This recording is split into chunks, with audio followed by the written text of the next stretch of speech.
I'm Micah, and I'm a grateful member of this community. When discussing the creation of the world and the fact that we are all descended from the first man, Adam, Mishnah Sanhedrin brings in an interesting sort of analogy to how we were created. The Mishnah states, "And this serves to tell of the greatness of the Holy One, blessed be He, as when a person stamps several coins with one seal, they are all similar to each other. But the Supreme King of Kings, the Holy One, blessed be He, stamped all the people with the seal of Adam, the first man, as all of them are his offspring, and not one of them is similar to another."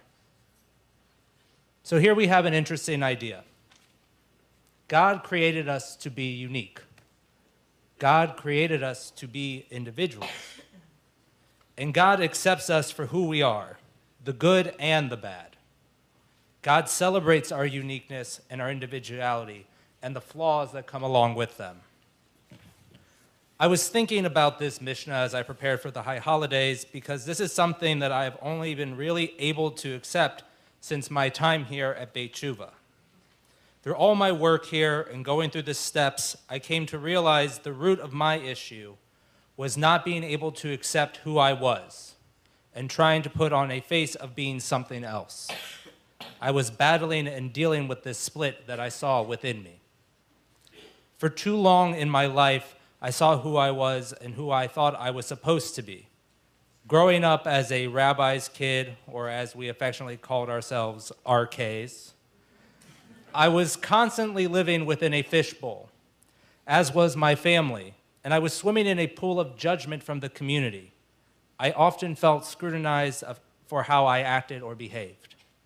So if I made a mistake in my house, I heard from time to time, "Well, how is that going to look for your father or for us?" It was less about the impact it made on me, but more on the image of the rabbinic family. This started my internal struggle with learning who I was and coming to accept this person in relation to what my family and community wanted me to be. This struggle was only exacerbated when I decided to follow in the family business and become third-generation rabbi. For too long, and especially when I was at my last congregation in Georgia, I felt like I was playing a part, playing the role of Rabbi Miller at the expense of being Micah. I therefore acted the part during the day and at night turned to the bottle to cope with the fact that I felt ashamed for not being authentic and not being able to truly be who I am. I hid away my true self and also hid all the issues that I was using to cope with this struggle.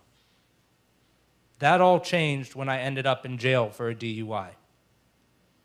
I recall looking at myself in the mirror at Fulton County Jail and realizing something's got to change. This is not who I want to be, and I am tired of hurting and hiding myself from the world. By the grace of God, I ended up here at Beit Tshuva, an organization I was familiar with because during rabbinical school, I spent some time following Rabbi Mark and seeing the work that was being done here. However, when I was a student, I did not truly grasp the life-changing work that happens within these walls.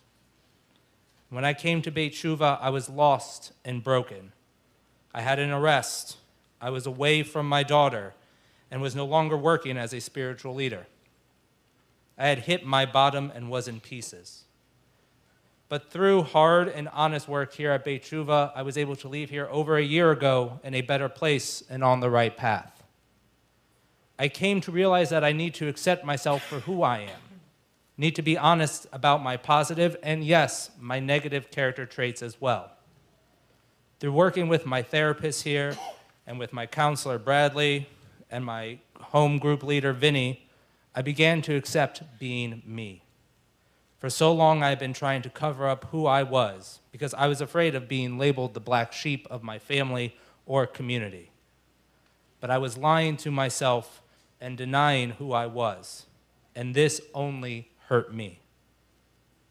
It has been 19 months since I walked through the doors of Beit Tshuva, and I am in a far better place than I could have ever imagined.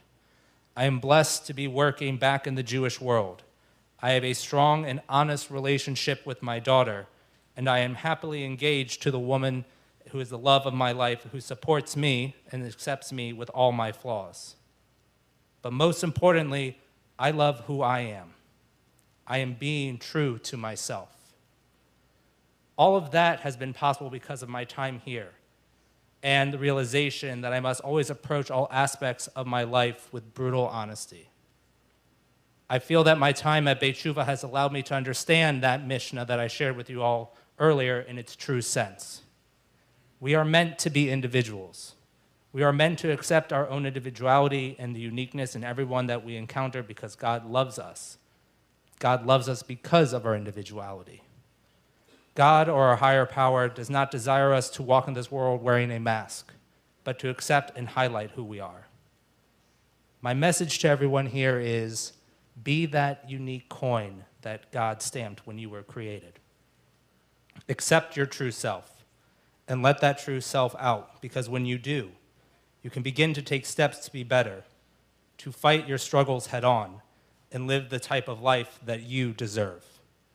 Gamar Chatima Tova, may you all have a meaningful fast and a transformative Yom Kippur in year ahead.